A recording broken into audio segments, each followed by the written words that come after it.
Assalamualaikum warahmatullahi wabarakatuh. Saya Muhammad Agus Ramlan, mahasiswa PPG angkatan kedua Universitas Hamsanwadi tahun 2021. Pada PPL siklus kedua kali ini, saya akan membawakan materi konfrontasi Malaysia, Indonesia, dan pembebasan Irian Barat.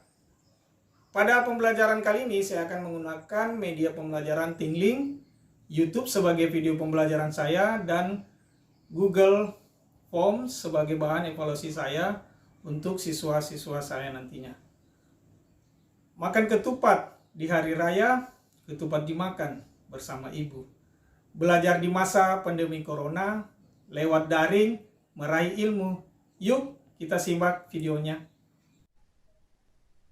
Oke, saya mulai nak. Assalamualaikum warahmatullahi wabarakatuh.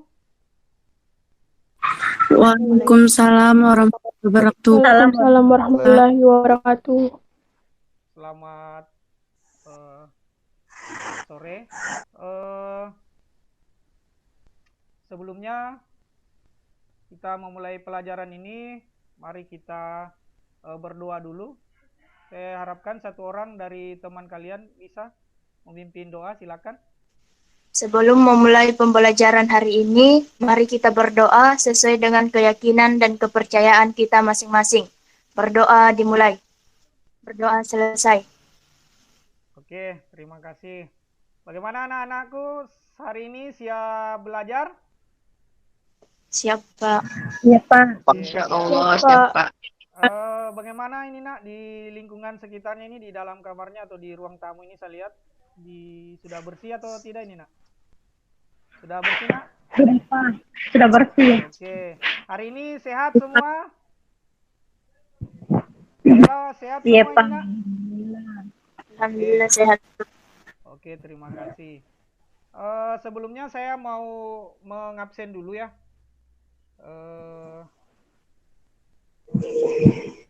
Alia, Hadir, Pak. Rizky Amalia. Hadir Pak. Tadi sebenarnya ada kendala teknis di saya ini, masalah jaringan. Sekarang bagaimana nak? Gambar saya jelas nak di sana? Ya, Pak. Jelas nih Pak. Oh, Jelas suaranya. Kalau suara saya jelas juga nak? Jelas, Pak. Pak. Iya Pak. Kalau yang lain suara saya jelas? Iya, Pak. Iya Pak. Oke, terima kasih. Nah, sebaiknya sebelum kita memulai, saya mau menyampaikan ini dulu aturan-aturan kita. Jadi seperti yang sekarang ini nampak, anak-anakku sebaiknya nanti dalam pembelajaran kita ini kameranya di-on-kan. Kemudian apabila nanti dalam debat, kalau sudah berbicara, tolong mic-nya di-off-kan, tapi kameranya tetap dinyalakan ya. Saya mau menyampaikan beberapa hal terkait dengan ini minimnya kepesertaan siswa dalam pembelajaran daring. Nah, pengalaman saya kemarin di semester sebelumnya itu di kelas 10 itu ini pembelajaran daring itu sangat-sangat minim diikuti oleh siswa kita atau siswa saya. Anak-anakku ke depannya itu nanti ini karena ini sudah naik kelas 11, itu rajin-rajinlah belajar, pertahankan lagi yang sudah rajin, jangan ikut temannya yang malas-malas. Oke. Pembelajaran kita minggu lalu itu kaitannya adalah apa nak? Ya. Demokrasi. Sekarang itu kita akan belajar demokrasi terpimpin. Nah, sebelumnya itu kita belajar tentang demokrasi liberal. Nah, kalau liberal kemarin itu kira-kira apa ya? Rizky Amalia, demokrasi liberal kira-kira cirinya apa ya? Iya, Pak. Sistem politik yang menganut kebebasan individu. Sistem politik yang mengandung kebebasan individu. Anak-anakku semuanya, pembelajaran kita ke depannya ini berkaitan dengan IPK, indikator pencapaian kompetisi kita itu adalah kalian ini nanti mampu menganalisis sebab-sebab terjadinya konfrontasi Indonesia dan Malaysia dan Indonesia. Kemudian nanti kalian dapat mengidentifikasi faktor-faktor penyebab kembalinya Irian Barat atau Papua hari ini terhadap kembalinya ke Indonesia. Kemudian yang ketiga itu kalian nanti mampu menghubungkan peristiwa OPM hari ini yang sudah dicap teroris untuk menjadi untuk dikaitkan dengan bagaimana sih dengan peristiwa pembebasan Irian Barat di zaman Soekarno. Nah ini saya buka sedikit tingling. Ini lihat, jangan dulu saya share screen dulu ya nak ya. Ini sudah lihat nak? Ini sudah Iya, lihat? Pak. Ini Iya, Pak. adalah peristiwa konfrontasi Malaysia dengan Indonesia itu dikenal dengan istilah Dwi Kora atau Ganyang Malaysia. Nah ini adalah bentuk konfrontasi masa lalu ya. Nah, nanti kita akan membahas di debat kita tentang konfrontasi Malaysia dengan Indonesia hari ini ya. Kemudian ini ada beberapa video. Kelihatan nak? Iya, Pak. Nah ini kembalinya. Dan kemerdekaan Hindia Belanda itu sudah diproklamasikan oleh Bapak Soekarno dan Bapak Hatta Tidak, Pak. pada 17 Agustus 45. Itu termasuk Papua Tidak ada juga. suaranya. Masa itu, Indonesia sedang berkonfrontasi dengan Malaysia. Penyebabnya adalah Inggris berniat membentuk Halo? Iya, Pak. Dengar. Gambar jelas ya? Jelas aja, Pak. Iya, Pak. Iya, jelas. Ya. Pak. Oke. Federasi Malaya di utara Kalimantan tanpa membicarakannya dengan Indonesia. Diadakan oleh Presiden Soekarno tersinggung, merasa dilangkahi. materi debat kita hari ini berkaitan tentang konfrontasi Malaysia dengan Indonesia. Kemudian kasus yang kedua itu adalah pembebasan Irian Barat di zamannya Soekarno, ya. Kemudian apa kaitannya dengan operasi organisasi Papua Merdeka? Kemudian akhir-akhir ini jadi ribut dulu ya. Dorongan pemerintah untuk membuat OPM itu sebagai organisasi teroris, ya itu. Oke, silakan Nur Safira. Assalamualaikum warahmatullahi wabarakatuh. Waalaikumsalam. Waalaikumsalam warahmatullahi wabarakatuh. warahmatullahi wabarakatuh. Saya sebagai panelis pada debat kali ini, saya akan menuntun berjalannya debat kali ini. Kasus pertama yang akan dibahas yaitu bagaimana pendapat kalian mengenai pengakuan Malaysia terhadap batik Indonesia. Oke, dipersilahkan untuk kelompok 1 untuk mengemukakan pendapatnya. Saya setuju dengan UNESCO menetapkan batik sebagai budaya leluhur Indonesia, di mana Malaysia walaupun sudah ditetapkan batik sebagai budaya Indonesia, tetap saja mereka mengklaim batik sebagai budaya Indonesia.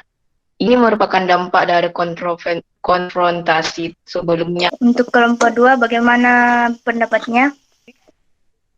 Saya kurang setuju karena di Malaysia mereka juga punya corak batik yang menjadi ciri khas mereka, sama dengan kita di sini Pulau Jawa saja memiliki ragam corak batik yang berbeda-beda.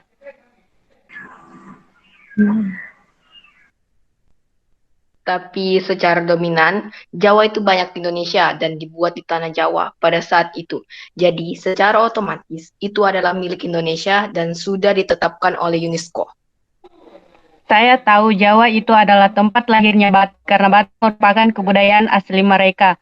Tetapi banyak etnis Jawa yang merantau ke Malaysia dan jauh sebelum Indonesia merdeka maupun Malaysia merdeka, mereka sudah membatik di sana dan menjadikan batik mereka yang ada di Malaysia merupakan corak batik khas daerah.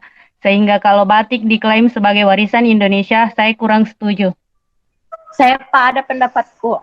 Ya, silakan Nur Safira, diarahkan dulu temannya itu. Oke, kepada Saudara Alia dipersilahkan. Saya tidak setuju dengan terbentuk negara Federasi Malaysia atau Persekutuan Tanah Melayu.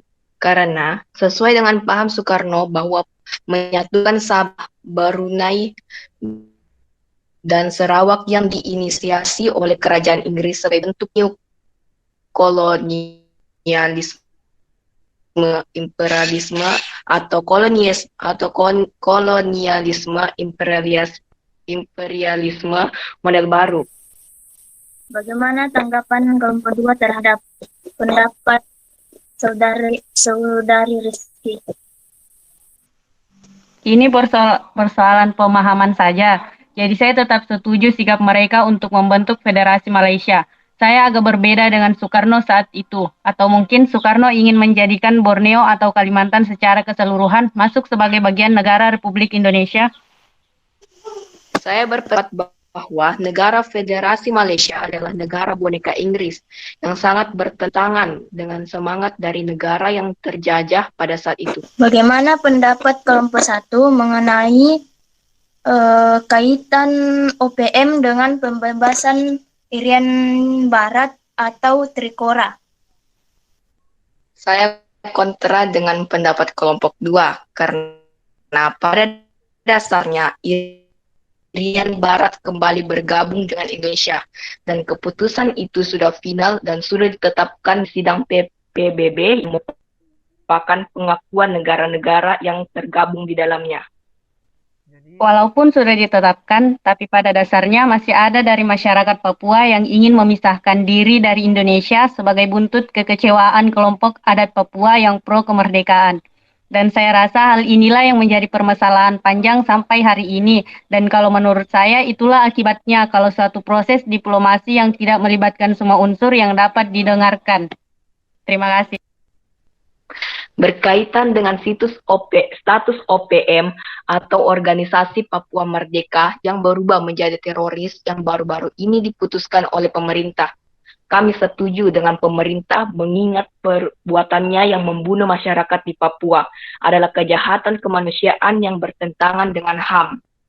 Kalau menurut kelompok kami, pemerintah terlalu dini menetapkan bahwa OPM merupakan teroris karena sebelum-sebelumnya mereka sering diajak berdialog dengan pemerintah sebelumnya. Dan pemerintah sebelumnya tidak mengambil langkah untuk menetapkan mereka sebagai teroris. Semua ada aturannya.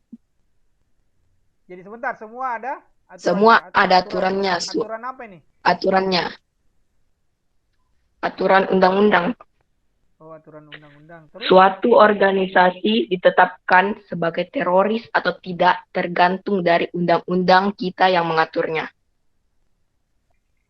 Debat kita hari ini, apa yang bisa disimpulkan? Beberapa hal mungkin bisa disimpulkan. Beberapa kesimpulan yang dapat diambil dari debat kali ini yaitu status UPM sebagai teroris merupakan kebijakan konstitusional pemerintah Indonesia, bahwa segala bentuk ancaman terhadap bangsa ini itu sejalan dengan amanat Undang-Undang Dasar Negara Republik Indonesia. Kesimpulannya sangat menarik dari Nur Sapira. Kemudian apa nih? Saya mau refleksi dulu. Apa yang disenangi? Debatnya Pak tadi bagus. Ya, debatnya. Yang menjadi kendala kita hari ini? Jaringan. Selain jaringan? Pak. Jaringan. Selain jaringan apa? Kuota? Iya, Pak. Oke, saya rasa cukup ya anak-anakku. Untuk pembelajaran minggu depan, kita akan membahas tentang Orde Baru. Ya. Nah ini ada kaitannya dengan G30 SPKI. Dari Orde Lama ke Orde Baru. Untuk evaluasi hari ini, saya akan bagikan di Google Form nanti melalui WA ya, itu Google Form. Nanti soalnya urean 2 nomor, kaitannya tentang debat kita tadi. Kemudian penugasan mandiri, kalian akan membuat cerita tentang sejarah terbentuknya organisasi OPM. Ya, kenapa bisa terbentuk organisasi itu dan apa kaitannya dengan perjanjian New York ya. Nah, saya rasa itu nanti kalian sajikan dalam bentuk media apa saja, yang penting kaitannya dengan media elektronik. Oke, saya rasa cukup. Satu orang bisa memimpin doa. Mungkin siapa? Nur Sapira lagi. Oke, silakan. Sebelum mengakhiri pembelajaran hari ini, mari kita berdoa sesuai dengan keyakinan dan kepercayaan masing-masing. Berdoa dimulai. Berdoa selesai. Oke, terima kasih atas kesediaannya mengikuti pembelajaran kita hari ini. Saya cukup apresiasi anak-anakku. saya ucapkan Assalamualaikum warahmatullahi wabarakatuh.